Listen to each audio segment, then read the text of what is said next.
যে এই দেশকে কোনো চরমপন্থা বা মৌলবাদের অভয়ারণ্য যেন কোনোদিন পরিণত হতে না পারে, সেটিও কিন্তু আমাদের প্রত্যাশা।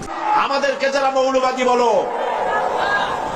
আমরা মূলবাদী গাছের গোড়ায় আছি, তোমরা আগাবাদী। আমরা যদি মূলবাদী হই, তোমরা কি?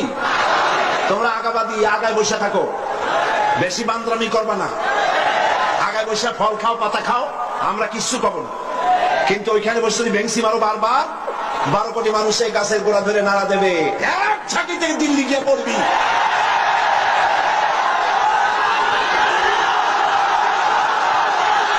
মৌলবাদ উৎখাত করবা, মৌলবাদ মৌলবাদ, এখন সব মৌলবাদ, চতুর্দিকে মৌলবাদ, খালি মৌলবাদ চোখে দেখে। মৌলবাদ কি? মৌলবাদ হলো মূলবাদ।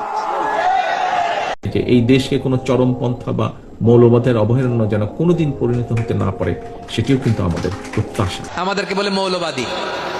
আমরা আসল কথা বলি, ভালো কথা বলি, দেশপ্রেমের কথা বলি, আমরা জনগণের কথা বলি, আমরা মা মাটি ও মানুষের কথা বলি, আমরা ইসলামের কথা বলি, আমরা দেশের সমৃদ্ধির কথা বলি, এজন্য আমাদেরকে বলে মৌলবাদ। হ্যাঁ, আবার আমাদেরকে বলে ধর্ম ব্যবসায়ী, আছে না নাই? আমরা ধর্মের সত্য কথা প্রচার করি, যেটা দেশের ভালো, জনগণের ভালো, সেটা উপস্থাপন করি, আমাদেরকে বলে ধর্ম ব্যবসায়ী। আমার প্রিয় ভাইরা, যারা ইসলামের কথা বলে, যারা কোরআনের কথা বলে, এরা ধর্ম ব্যবসায়ী নয়।